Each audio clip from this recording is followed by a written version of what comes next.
Well clinicals related to the heart बहुत आसान है। पेरिकार्डियटिस सबसे पहला क्लिनिकल है। इसका मतलब होता है कि हमारे पास सेरस मेम्ब्रेन जो है उनमें इन्फ्लेमेशन हो जाए।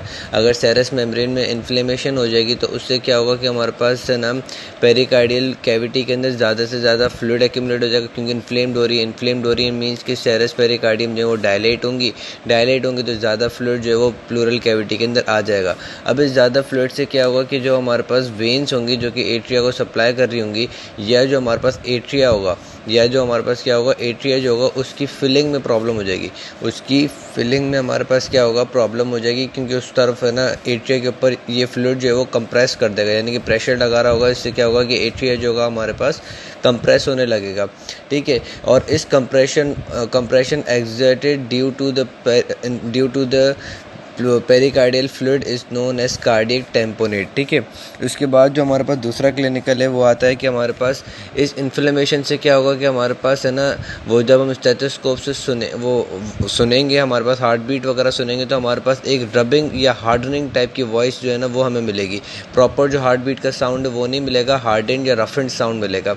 उसके बाद जो क्लिनिकल आता है वो आता है हमारे पास पैरासिंथेसिस सिमिलर टर्मिनोलॉजी एज थोरैकोसिंथेसिस। इसमें क्या होता है कि हम है ना जो ये फ्लूइड जो है वो पेरिकार्डियल कैविटी के अंदर बहुत ज़्यादा बढ़ गया है तो उसको हम निकालते हैं। जो फ्लूइड हमारे पास बढ़ चुका होता है कि इसके अंदर पेरिकार्डियल कैविटी के अंदर, उसको हम क्या करते हैं निकालते हैं। उसको निकालने के लिए हम क्या करेंगे कि इंजेक्शन लगाएंगे एट द 45 डिग्री। ठीक है, और कैसे लगाएंगे कि हमारे पास जो ज़ीफर्ड प्रोसेस होता है उसके लेफ़्ट साइड पे हम इंजेक्शन लगाएंगे 45 डिग्री के एंगल से, और वहाँ से क्या होगा कि हम फ्लूइड ना निकाल लेंगे। हम उस एरिया को क्यों प्रेफर करते हैं, क्योंकि वहाँ पे हमारे पास क्या होता है कार्डियक नॉच होता है, और कार्डियक नॉच जो होता है वो क्या करेगा कि वहाँ वो हमारे पास जो इनसाइड जो लंग्स वगैरह होंगे उनकी प्रोटेक्शन वगैरह में हेल्प कर देगा। बाकी इतना ज़्यादा डीप में ये नहीं आएगा कि हम किस जगह पे कैसे तस्वीर वगैरह में इसको थ्रू हम देखें, इतना ज़्यादा डिटेल में ये क्लिनिकल वैसे आएगा नहीं। ठीक है, उसके बाद जो है हमारे पास क्लिनिकल्स वो आते हैं कि failure in the conducting system of the heart.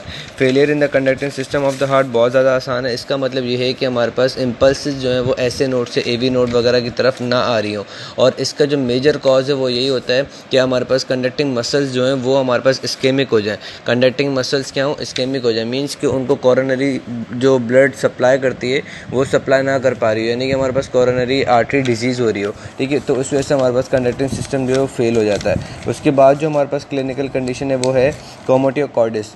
कोमोटिव कॉर्डिस का मतलब होता है कि हमारे पास वेंट्रिकल में फिब्रिलेशन हो जाए। अब ये वेंट्रिकल में फिब्रिलेशन मींस कि हमारे पास वेंट्रिकल के मसल्स जो हैं वो सारे के सारे डैमेज हो जाएं और उनके अंदर है ना फिब्रोब्लास्ट की वजह से ग्रोथ हो जाए, फिब्रोब्लास्ट की ग्रोथ हो जाए। ये क्यों होता है? ये हमारे पास उस वक्त होता है जब उस फिजियो में ये क्लिनिकल होगा तब मैं उसमें ज़्यादा डिटेल में समझा दूंगा। वेंट्रिकुलर फिब्रिलेशन का ये पूरा प्रोसेस होता है। उसमें ये होता है कि हमारे पास कंटिन्यूस है ना बार बार एक्शन पोटेंशियल आ ही जा रहा है और वेंट्रिकल जो है वो डायस्टोलिक पीरियड में आ नहीं पा रहा होगा और बार बार उसको है ना मतलब उसके अंदर एक्शन पोटेंशियल जनरेट हो रहा होगा। तो इससे क्या होगा कि हमारे पास मसल्स के सेल्स जो होंगे वो डैमेज हो जाएंगे और उनको फिर है ना फिब्रोब्लास्ट क्या कर लेंगे ओवरकम हो जाएंगे, फिब्रोब्लास्ट इसके अंदर आ जाएंगे और हमारे पास वेंट्रिकल मसल्स जो होंगे वेंट्रिकल के मसल्स वो सारे के सारे मसल्स ख़राब हो जाएंगे और हमारे पास क्या होगा कि ना हार्ट अटैक होने के बहुत ज़्यादा चांसेस होते हैं वेंट्रिकुलर फिब्रिलेशन में। और ये वेंट्रिकुलर फिब्रिलेशन होता भी शॉक की वजह से, कोई जो है ना जैसे कि इलेक्ट्रिक शॉक वगैरह हमने दे दिया तो इसकी वजह से सडन इलेक्ट्रिक शॉक की वजह से ये हो जाता है वेंट्रिकुलर फिब्रिलेशन। और इसमें क्यों होती है वेंट्रिकुलर फिब्रिलेशन? इसमें ये होता है कि जो हम एक्स्ट्रा इलेक्ट्रिक शॉक देंगे तो जब हमारे पास है ना रीपोलराइजेशन हो रही थी किसकी है ना वेंट्रिकल की, तो उसी वक्त क्या होगा दोबारा एक्शन पोटेंशियल जनरेट हो जाएगा। ठीक है, तो इसकी वजह से क्या होगा कि प्रॉपर रीपोलराइजेशन हुई नहीं और दोबारा डीपोलराइजेशन आ गई, तो इस वजह से ये वेंट्रिकुलर फिब्रिलेशन हो जाती है और इस कंडीशन को हम कहते हैं कोमोटिव कॉर्डिस। उसके बाद जो हमारे पास क्लिनिकल है हार्ट का वो है कोरोनरी आर्टरी डिजीज़। तो कोरोनरी आर्टरी डिजीज़ के अंदर हमारे पास जो इंटीमा वाली लेयर है उसके अंदर जब आर्थरोस्क्लेरोसिस वगैरह हो जाती है तो हमारे पास क्या होता है कि कोरोनरी आर्टरी ब्लॉक होना शुरू हो जाती है। अब ये जो कोरोनरी आर्टरी ब्लॉकेज है उसमें हमारे पास एक सबसे ज़्यादा इंपॉर्टेंट जो क्लिनिकल है, मोस्ट इंपॉर्टेंट क्लिनिकल कि कौन सी कोरोनरी आर्टरी सबसे ज़्यादा ब्लॉक होती है। तो याद रखना कि हमारे पास जो एंटीरियर उसकी जो हमारे पास लेफ़्ट कॉरोनरी आर्टरी की जो हमारे पास एंटीरियर इंटरवेंट्रिकुलर ब्रांच है वो सबसे ज़्यादा मोर प्रोन होती है हार्ट अटैक के लिए। Anterior interventricular artery is more prone towards heart attack. Anterior interventricular artery is more prone towards heart attack. ठीक है, उसके बाद अब ये हमारे पास ये जो आर्थरोस्क्लेरोसिस वाली कंडीशन है ये हमारे पास 3 तरीके से प्रोसीड होती है। एक कि जैसे हमारे पास है ना वो आर्थरोस्क्लेरोसिस वगैरह हो रहा है तो हमारे पास जनरल नैरोइंग हो रही होगी, वो इतनी ज़्यादा इफेक्टिव जितनी ज़्यादा डेंजरस नहीं होती। लेकिन जब ये हमारे पास है ना बहुत ज़्यादा नैरोइंग होना शुरू हो जाएगी किसकी, कोरोनरी आर्टरी की, तो हमारे पास पहला जो कंडीशन आएगी वो आएगी एंजाइना पेक्टोरिस। इसमें जैसे हम एक्टिविटी वगैरह कर रहे होंगे तो हमारे पास क्या होगा कि शोल्डर पेन होना शुरू हो जाएगा, और ये पेन जो है ये हमारे पास वो है ना मीडियल साइड ऑफ आर्म तक भी जाएगा। ये पेन हमारे पास मीडियल साइड ऑफ आर्म तक कौन लेके जाएगा, क्योंकि हमारे पास हार्ट की जो लोकेशन है उसके ऊपर हमारे पास कौन सी नर्व होती है, इंटरकॉस्टोब्रेकियल नर्व। तो ये जो हमारे पास इसका जो पेन वगैरह होगा इंटरकॉस्टोब्रेकियल नर्व, ये हमारे पास मीडियल साइड ऑफ आर्म तक भी लेके जाएगी। इसका पेन जो है ये हमारे पास शोल्डर जॉइंट पे भी आएगा, शोल्डर जॉइंट और वी कैन से शोल्डर वाले रीजन पे भी आएगा ड्यू टू कुटेनियस सप्लाई। ठीक है, क्योंकि इसको जो है ना वो हमारे पास वो ब्रेकियल प्लेक्सिस की नर्व्स वगैरह भी सप्लाई करती हैं। इसका डिटेल में चेस्ट पेन का टॉपिक है उसमें मैं बता दूंगा। ठीक है, कि हमारे पास ये पेन जो है वो हमारे पास हार्ट का पेन जो है वो शोल्डर पे कैसे आता है, ये हमारे पास एक रेफर्ड पेन कहलाता है। ठीक है, और साथ साथ में हार्ट का पेन और हमारे पास लिवर का पेन, इसमें कैसे लिवर का या जो दूसरे इंटरनल विजरल ऑर्गन्स हैं उनका पेन में फ़र्क कैसे किया जाएगा कि हार्ट का पेन हमारे पास शोल्डर पे भी आएगा और मीडियल साइड ऑफ आर्म पे भी जाएगा। ठीक है, उसके बाद जो हार्ट का रह गया क्लिनिकल, हाँ थर्ड तरीका ये होगा कि पहले तो हमने देख लिया कि जनरल नैरोइंग होगी, दूसरे में क्या होगा कि एंजाइना पेक्टोरिस होगा, तीसरे में क्या होगा मायोकार्डियल इन्फेक्शन होगा। मायोकार्डियल इन्फेक्शन में हमारे पास डेथ हो जाएगी पूरे टिश्यूज़ की। ठीक है, हमारे पास क्या होगी, डेथ हो जाएगी किसकी, पूरे टिश्यूज़ की। और एंजाइना पेक्टोरिस क्या है, angina pectoris is the pain revealing condition. Cardiac pain बहुत ज़्यादा इंपॉर्टेंट टॉपिक है, इसमें थोड़ी सी मुझे डिफ़िकल्टी भी हो रही थी इसका लेक्चर बनाने में। तो कार्डियक पेन हमारे पास 2 तरीक़ों से डिटेक्ट किया जाएगा, एक थ्रू सोमेटिक नर्व्स और एक through autonomic nerves. Somatic nerves means कि हमारे पास इंटरकॉस्टल नर्व्स जो कि हार्ट को सप्लाई कर रही हैं। अब हार्ट को इंटरकॉस्टल नर्व सप्लाई करने के लिए हमारे पास 2 रीजन होंगे, जो कि एक तो फर्स्ट 4 है ना इंटरकॉस्टल नर्व्स और बाकी लोअर है ना 7 to 11 इंटरकॉस्टल नर्व्स। अब जो फर्स्ट 4 इंटरकॉस्टल नर्व्स होती हैं उनमें भी जो सेकंड इंटरकॉस्टल नर्व होती है उसकी एक ब्रांच होती है जिसको हम कहते हैं इंटरकॉस्टोब्रेकियल नर्व। तो अगर हमारे पास हार्ट के अंदर कोई पेन वगैरह हो रहा होगा तो वो पेन वगैरह या वो पेन वाली सेंसेशन जो है वो इंटरकॉस्टोब्रेकियल नर्व के थ्रू हमारे पास मीडियल साइड ऑफ आर्म पे आ जाएगी, क्योंकि हमारे पास इंटरकॉस्टोब्रेकियल नर्व जो होती है वो medial cutaneous nerve of arm से कनेक्टेड होती है, तो हमारे पास मीडियल साइड ऑफ आर्म तक भी वो पेन आ जाएगा। ठीक है, उसके बाद हमारे पास क्या होता है कि ये जो है क्या कहते हैं, ये हमारे पास हार्ट का पेन जो है वो शोल्डर तक आता है। शोल्डर तक क्यों आता है, क्योंकि हमारे पास ये जो है ना फर्स्ट 4 स्केलेटल नर्व्स हैं वो हमारे पास उसमें से जो पहली वाली जो है वो हमारे पास इन्वॉल्व होती है किसके अंदर, ब्रेकियल प्लेक्सिस के अंदर। तो पेन जो है वो हमारे पास ये हार्ट से लेके वो है ना किसकी तरफ तक जाएगी, ब्रेकियल प्लेक्सिस में लेके जाएगी, और ब्रेकियल प्लेक्सिस का जो मतलब लोकेशन होती है वो हमारे पास शोल्डर साइड पे होती है, तो हमारा पेन जो है वो शोल्डर साइड पे भी आ जाएगा। एक और रीज़न, अब वो रीज़न कौन से हैं कि हमारे पास है ना ये जो उसको ऑटोनॉमिक नर्व सप्लाई करी उसमें से भी कौन कौन सी, सिंपैथेटिक और पैरासिम्पैथेटिक। तो सिंपैथेटिक वाली जो है वो हमारे पास मेजर है ना कैरियर होती हैं पेन ऑफ हार्ट लेके जाने की। ठीक है, सिंपैथेटिक नर्व्स जो होती हैं वो हमारे पास मेजर कैरियर होती हैं कि हार्ट के पेन को लेके जाएं।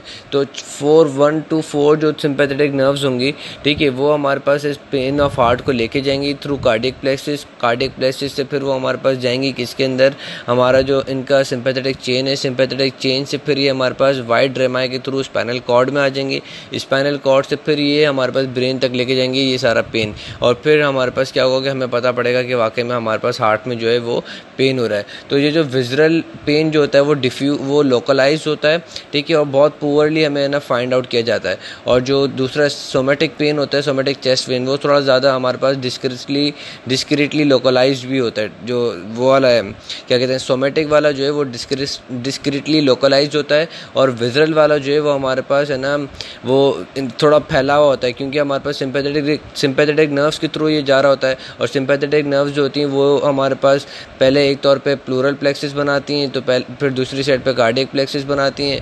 उसी वक्त फिर जो होती हैं ये हमारे पास है ना ट्रैकिया वगैरह को भी सप्लाई कर रही होती हैं। तो हमारे पास ट्रैकिया का पेन, हार्ट का पेन और है ना we can say somehow lungs का पेन, ये हमारे पास आपस में मिमिक्स कर जाते हैं थ्रू किसके थ्रू, जो हमारे पास ऑटोनॉमिक नर्वस सिस्टम की जो सेंसेशन है। बाकी जो हमारे पास स्केलेटल वाली जो सेंसेशन है वो ज़्यादा से ज़्यादा एक्यूरेट डिटर्मिनेशन देती हैं, क्योंकि जो इंटरकॉस्टल ब्रेकियल नर्व है वो सीधी हार्ट के ऊपर ही सप्लाई हो रही होती है। ठीक है, तो वो हमारे पास मीडियल साइड ऑफ आर्म पे सेंसेशन देगी पेन की, और शोल्डर जॉइंट पे पेन आएगा तो हम लोग कंफर्म हो जाएगा कि ये हार्ट का पेन है। साथ साथ में जो लोअर हमारे पास तो इंटरकॉस्टल नर्व्स हैं वो हमारे पास लोअर साइड ऑफ हार्ट को सप्लाई करती हैं और एंटीरियर एब्डोमिनल ऑर्गन्स को सप्लाई करती हैं। तो समटाइम्स हमारे पास हार्ट का पेन जो है वो हमारे पास एब्डोमेन में भी आता है, यानी कि पेट में हमें दर्द लग रहा होगा पेट के अपर साइड पे, और ऐसा होगा कि हमें पेट में दर्द लग रहा होगा लेकिन दर्द जो होगा वो किसका होगा, वो हार्ट का होगा। मूविंग फर्दर ऑन, तो हमारे पास आता है एओर्टिक स्टेनोसिस और we can say valvular stenosis and valvular regurgitation. Stenosis के अंदर क्या होता है कि वॉल्व जो होता है वो हमारे पास है ना कुछ ज़्यादा ही कॉन्ट्रैक्ट हुआ होता है, जिसकी वजह से ब्लड जो होता है वो उस वॉल्व में से बहुत मुश्किल से फ्लो हो रहा होता है। सपोज करते हैं हम एग्जांपल लेते हैं एओर्टिक स्टेनोसिस की। एओर्टिक स्टेनोसिस मींस कि हमारे पास है ना लेफ्ट वेंट्रिकल से जो ब्लड जो है वो हमारे पास एओर्टिक वॉल्व में से बहुत मुश्किल से जाएगा। तो उससे क्या होगा कि हमारे पास ब्लड जो होगा वो ज़्यादा से ज़्यादा वेंट्रिकल के अंदर रिटेन रहेगा, तो इससे क्या होगा, वेंट्रिकुलर हाइपरट्रॉफी हो जाएगी। और एओर्टिक रिगर्गिटेशन में क्या होगा कि वो एबनॉर्मली तौर पे डायलेट हो जाएगा, तो इससे क्या होगा कि ब्लड हमारे पास है ना, जैसे सिस्टोल में बहुत ज़्यादा ब्लड गया तो डायस्टोल में वो जितना रिमेनिंग ब्लड हमारे पास एओर्टा के अंदर रह जाता है वो रहेगा नहीं, वो सारा का सारा ब्लड जो होता है वो हमारे पास क्या होगा कि है ना वेंट्रिकल के अंदर आ जाएगा। रिगर्गिटेशन में ब्लड वापस फ्लो बैक हो जाएगा और है ना स्टेनोसिस में ब्लड फॉरवर्ड की तरफ भी मूव नहीं करेगा। उसके बाद जो दूसरा क्लिनिकल है वो है ट्रॉमेटिक एस्फेजिया। ट्रॉमेटिक एस्फेजिया का मतलब ये होता है कि अगर हमारे पास कोई इंजरी हो जाए, ट्रॉमेटिक इंजरी हो जाए, जिसकी वजह से क्या हो कि हमारे पास इंट्रा पल्मोनरी प्रेशर या इंट्रा प्लूरल प्रेशर जो है वो इंक्रीज़ हो जाए, तो इससे क्या होगा कि जैसे हमारे पास इंट्रा प्लूरल प्रेशर इंक्रीज़ होगा फ्रॉम -4 से सपोज करो -2 तक आ गया, तो इससे क्या होगा कि हमारे पास वीनस रिटर्न में बहुत ज़्यादा प्रॉब्लम हो जाएगी। वीनस रिटर्न में प्रॉब्लम ऐसी होगी कि हमारे पास वेन्स में से ब्लड जो है वो एट्रिया के अंदर कम जाएगा। इसकी ज़्यादा डिस्क्रिप्शन फिजियो में अब अगर बताना बैठूंगा तो बहुत टाइम लग जाएगा। वो ऐसे कि हमारे पास एट्रिया जो है वो हमारे पास है ना जब -4 मिलीमीटर मरकरी वो इंट्रा प्लूरल प्रेशर होता है तो एट्रिया बहुत ज़्यादा फेवरेबल होता है कि वो हमारे पास है ना अच्छा खासा वेनस रिटर्न ले सके। लेकिन जब हमारे पास ये -4 से -2 तक हो जाएगा, यानी कि हमारे पास इंट्रा प्लूरल प्रेशर बढ़ जाएगा, तो अब एट्रिया को क्या होगा कि ज़्यादा से ज़्यादा पहले अपने आप को एक्सपेंड करना पड़ेगा, तब जाके वो क्या होगा कि हमारे पास नॉर्मल अमाउंट ऑफ ब्लड जो है वो ले सके। और इस चीज़ करने के लिए हमारे पास क्या होता है कि वेनस रिटर्न जो होता है उसमें प्रॉब्लम आ जाती है। ठीक है, उसके बाद जो दूसरी चीज़ जो क्लिनिकल्स आएंगे वो आएंगे कि एज़ाइगस वेन एंड कैवल ऑब्स्ट्रक्शन। अगर हमारे पास इन्फीरियर वेना कावा या सुपीरियर वेना कावा ऑब्स्ट्रक्ट हो जाती है तो एज़ाइगस वेन जो होता है वो अनदर रूट होता है कि वो है ना वेनस ड्रेनेज पूरी बॉडी को सप्लाई कर सके। कोआक्टेशन ऑफ एओर्टा बहुत ज़्यादा आसान और बहुत ज़्यादा इंपॉर्टेंट क्लिनिकल है। इसका मतलब ये होता है कि हमारे पास एबनॉर्मल कंस्ट्रिक्शन और कंप्रेशन हो जाए किसकी, एओर्टिक आर्च की। ठीक है, तो अगर हमारे पास एओर्टिक आर्च की कंप्रेशन हो जाएगी तो फिर उसके बाद क्या होगा कि हमारे पास डिसेंडिंग एओर्टा में ब्लड कैसे जाएगा। ठीक है, तो ये सवाल है। अब हमारे पास ये कंप्रेशन या कंस्ट्रिक्शन जो है वो डिपेंड करती है दो चीज़ों के ऊपर। ये कंस्ट्रिक्शन और कंप्रेशन जो है वो हमारे पास दो तरीक़ों की होती है, डिपेंड नहीं करती, दो तरीक़ों की होती है। एक ये कि हमारे पास ये कंप्रेशन जो है वो डक्टस आर्टेरियोस से जो हमारा चैनल होता था जो कि हमारे पास लिंक कराता था डिसेंडिंग एओर्टा का पल्मोनरी आर्टरी से, वो इस चैनल से पहले का अगर कंस्ट्रिक्शन हो रही है या तो हमारे पास कंस्ट्रिक्शन जो है वो चैनल के बाद हो रही है। यानी कि एक जो है वो प्री डक्टल कंस्ट्रिक्शन है जिसमें हमारे पास कंस्ट्रिक्शन जो है वो इस चैनल से पहले हो रही है, और दूसरा जो है वो है पोस्ट डक्टल कंस्ट्रिक्शन। ठीक है, अब प्री डक्टल कंस्ट्रिक्शन जो है ना उसका मतलब ये कि कंस्ट्रिक्शन हमारे पास इस डक्टस आर्टेरियोसिस के चैनल से पहले हो रही है। अगर पहले हो रही है तो हमारे पास क्या होगा कि नेचुरली तौर पर हमारे पास ये कनेक्शन फेल नहीं होगा। जैसे कनेक्शन हमारे पास क्या होता है क्लोज हो जाता था ना आफ्टर बर्थ, तो ये जो होगा अगर ये हमारे पास कोआक्टेशन ऑफ एओर्टा का क्लिनिकल है तो ये हमारे पास आफ्टर बर्थ ये हमारे पास क्लोज नहीं होगी और ये खुली रहेगी, और ये जो है वो फिर पल्मोनरी आर्टरी से ज़्यादा ब्लड जो है वो डिसेंडिंग एओर्टा में सप्लाई करेगी जैसे पहले करती थी। ठीक है, उसके बाद अगर हमारे पास ये पोस्ट डक्टल है यानी कि इस चैनल के बाद अगर हमारे पास कंस्ट्रक्शन हो रही है तो कैसे सप्लाई होगा, तो फिर क्या होगा कि हमारे पास पास जो आर्च ऑफ एओर्टा ने ब्लड है ना किसके अंदर, कॉमन कैरोटिड के अंदर दिया हुआ होगा, और हमारे पास है ना सब क्लेवियन के अंदर जो ब्लड दिया हुआ होगा, वहाँ से हमारे पास ब्लड किसके अंदर आएगा, वहाँ से हमारे पास ब्लड आएगा इंटरनल इंटरकॉस्टल आर्टरीज के अंदर। ठीक है, हमारे पास आर्च ऑफ एओर्टा से जो ब्लड निकला होगा राइट सब क्लेवियन से आएगा आर्च ऑफ एओर्टा उसके अंदर इंटरनल इंटरकॉस्टल के अंदर, और लेफ्ट सब क्लेवियन से आएगा ब्लड इंटरनल इंटरकॉस्टल के अंदर। अब दोनों इंटरनल इंटरकॉस्टल वेन आर्टरीज के अंदर जब ये ब्लड आ जाएगा, इंटरनल वो यार जो एंटीरियर पे जो वेन नहीं होती, क्या बोलते हैं, आर्टरी होती है internal thoracic artery, sorry internal thoracic artery में मसल्स वाली लाइन बोल रहा था, इंटरनल थोरेसिक आर्टरी जो होती है, ठीक है, उसमें हमारे पास अब सब क्लेवियन से ब्लड आ जाएगा। फिर ये हमारे पास क्या करेगी, इसका हमारे पास कनेक्शन होता है किसके अंदर, है ना, पोस्टीरियर इंटरकॉस्टल आर्टरीज से कनेक्शन होता है। तो ये हमारे पास क्या करेगी, अब पोस्टीरियर इंटरकॉस्टल आर्टरीज को सप्लाई करेगी ब्लड। अब पोस्टीरियर इंटरकॉस्टल आर्टरीज जो होती हैं वो हमारे पास पीछे जाके किसकी तरफ कनेक्ट होती हैं, डिसेंडिंग एओर्टा पे। तो अब ये ब्लड जो होगा वो हमारे पास फिर जाएगा डिसेंडिंग एओर्टा पे, और फिर डिसेंडिंग एओर्टा से पूरी बॉडी में जाएगा। इस सिचुएशन में क्या होगा कि हमारे पास ये जो है ना इंटरनल थोरेसिक आर्टरी जो थी उसमें क्या होगा कि एबनॉर्मल डायलेशन आ जाएंगी। फिर जब ये ब्लड जो हमारे पास है ना पोस्टीरियर इंटरकॉस्टल आर्टरी से जा रहा होगा पीछे डिसेंडिंग एओर्टा की साइड, तो वहाँ पर भी हमारे पास क्या होगा कि इन पोस्टीरियर इंटरकॉस्टल आर्टरीज में भी डायलेशन आ जाएगी, जिससे क्या होगा कि रिब्स के ऊपर ये डायलेशन के मार्क्स जो हैं वो आ जाएंगे। तो ये बहुत ज़्यादा इंपॉर्टेंट क्लिनिकल था। ये जो आर्टरी थी वो इंटरनल थोरेसिक आर्टरी या इंटरनल इंटरकॉस्टल आर्टरी जो भी थी वो उसका नाम चेक कर लेना।